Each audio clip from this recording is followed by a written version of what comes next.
Hello दोस्तों, नमस्कार, आदाब, सत श्री अकाल, जय जोहार, नमो बुद्धाय, जय भीम, जय भारत, जय संविधान।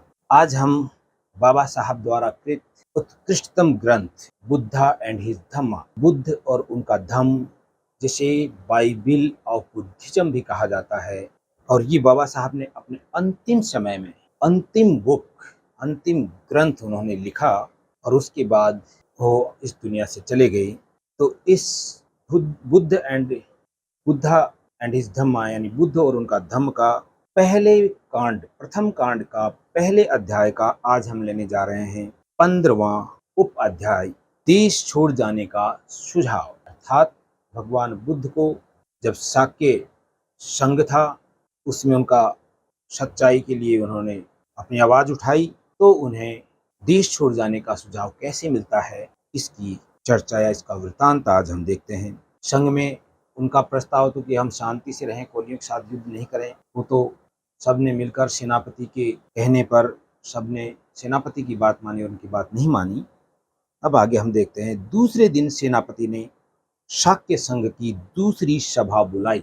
इसका उद्देश्य था कि उसके अनिवार्य सैनिक भर्ती के प्रस्ताव पर विचार हो। जब संघ एकत्र हुआ, उसने प्रस्ताव किया कि उसे आज्ञा दी जाए कि वह 20 वर्ष और 50 वर्ष के बीच के प्रत्येक शाक्य के लिए कोलियों के विरुद्ध लड़ने के निमित्त सेना में भर्ती होना अनिवार्य होने की घोषणा कर दे। इस सभा में दोनों पक्ष उपस्थित थे।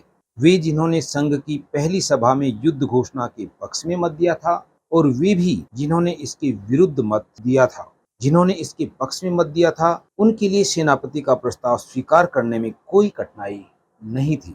वह उनके पूर्व निश्चय का स्वाभाविक परिणाम था। लेकिन जिस अल्प मत के ने उक्त निर्णय के विरुद्ध मत दिया था, उसके सामने एक कठिनाई थी। उसकी समस्या थी बहुमत के आगे सर झुकाना अथवा नहीं झुकाना। अल्पमत का निश्चय था कि बहुमत के आगे सिर न झुकाया जाए। इसीलिए उन्होंने उस सभा में उपस्थित रहने का भी निर्णय किया था। दुर्भाग्य से किसी में यह साहस नहीं था कि यही बात खुलकर कह सके। कदाचित वे बहुमत का विरोध करने के परिणामों से परिचित थे। जब सिद्धार्थ ने देखा कि उसके समर्थक मौन हैं, तो वह उठ खड़ा हुआ और उसने संघ को संबोधित करके बोला, मित्रों, आप जो चाहे कर सकते हैं। आपके साथ बहुमत है, लेकिन मुझे खेद के साथ ये कहना पड़ता है कि मैं अनिवार्य सैनिक भर्ती का विरोध करूंगा। मैं आपकी सेना में सम्मिलित नहीं होऊंगा। मैं युद्ध में भाग नहीं लूंगा। सिद्धार्थ गौतम को उत्तर देते हुए सेनापति ने कहा, उस शपथ की याद करो जो तुमने संघ का सदस्य बनते समय ग्रहण की थी। यदि तुम अपने दिए गए वचनों में से किसी एक का भी पालन न करोगे, तो तुम सार्वजनिक निंदा के भाजन बनोगे। सिद्धार्थ का उत्तर था, निसंदेह मैंने अपने तन, मन, धन से शाक्यों के हितों की रक्षा करने का वचन दिया है, लेकिन मैं नहीं समझता कि यह युद्ध शाक्यों के हित में है। शाक्यों के हित के मुकाबले में सार्वजनिक निंदा का मेरे लिए कोई मूल्य नहीं। सिद्धार्थ ने संघ को इस बात की याद दिलाई और सावधान किया कि कोलियों से निरंतर झगड़ते रहने के कारण शाक्य संघ बहुत कुछ कौशल नरेश के हाथ का खिलौना बन गया है।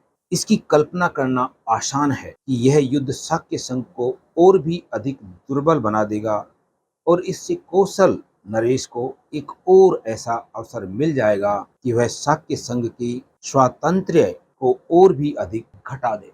सेनापति को क्रोध आ गया। वह बोला, तुम्हारा यह भाषण कौशल तुम्हारे किसी काम न आएगा। तुम्हें संघ के बहुमत के सामने सिर झुकाना होगा। शायद तुम्हें इस बात का बहुत भरोसा है कि कौशल नरेश की अनुमति के बिना संघ अपनी आज्ञा की अवहेलना करने वाले को फांसी या देश से निकल जाने की सजा नहीं दे सकता, और यदि इनमें से कोई भी एक दंड तुम्हें दिया जाए तो कौशल नरेश उसकी अनुमति नहीं देगा। आगे कहते हैं, लेकिन याद रखो संघ तुम्हें दूसरे अनेक तरीकों से दंडित कर सकता है। अगर ऐसा कौशल नरेश नहीं करने दें तो संघ तुम्हें अनेक तरीकों से दंडित कर सकता है। संघ तुम्हारे परिवार की सामाजिक बहिष्कार का निर्णय कर सकता है और संघ तुम्हारे परिवार के खेतों को जब्त कर सकता है। इसके लिए संघ को कौशल नरेश की अनुमति की आवश्यकता नहीं। सिद्धार्थ ने समझ लिया यदि उसने कोलियों के विरुद्ध युद्ध करने की प्रस्ताव का अपना विरोध जारी रखा तो उसके क्या क्या दुष्परिणाम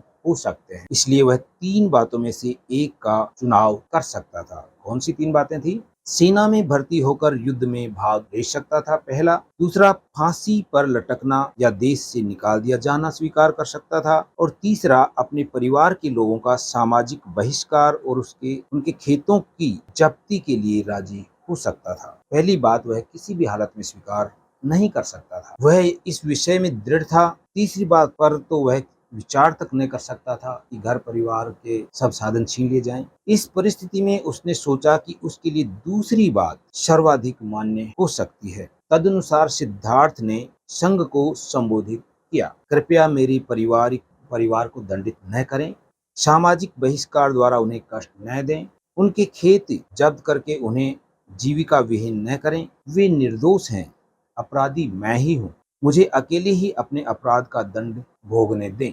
चाहे आप मुझे फांसी पर लटका दें और चाहे देश निकाल दें, आप जो चाहे दंड दें, मैं खुशी से इसे स्वीकार कर लूंगा और मैं इस बात का वचन देता हूँ कि मैं इसकी शिकायत कौशल नरेश से न करूंगा। इस तरह से उन्होंने संघ के गलत नियमों को विरोध करते हुए, अपनी बात को रखते हुए और अपने आप फांसी की सजा या देश निकाले की सजा के लिए भी तैयार कर लिया। और कोई विरोध, उन्होंने कहा कि मैं कोई विरोध नहीं करूंगा और कौशल नरेश के सामने भी इसका कोई शिकायत नहीं करूंगा। इस तरह से हमारा प्रथम कांड के पहले अध्याय का ये 15वां उप अध्याय समाप्त होता है। तो इसे लाइक करें, शेयर करें और सब्सक्राइब करें और कमेंट भी दें ताकि हमें भी पता चले और आपके पास क्या ऐसी जानकारियां जिससे कि सभी को पता चले कि भगवान बुद्ध कितने महान थे, जिन्होंने अपने आप को दांव पर लगाकर धर्म की रक्षा की और बाद में शुद्ध धर्म, जो सभी का एक ही धर्म है, धर्म सभी का एक ही है। वैज्ञानिक तौर से देखें तो धर्म सार्वजनिक होता है, सार्वत्रिक होता है और सबके लिए एक जैसा होता है। उस धम्म को भगवान बुद्ध ने समझाया। उस धम्म की भी हम कभी चर्चा करेंगे जब हम धम्म क्षेत्र में जाएंगे, सत्य के क्षेत्र में जो उन्होंने क्या बताया उसमें जाएंगे। तब तक के लिए बहुत बहुत साधुवाद। लेकिन इसे लाइक, सब्सक्राइब और शेयर अवश्य करें, कमेंट भी दें। Thank you very much. जय भारत, जय संविधान, नमो बुद्धाय, जय भीम, जय जोहार।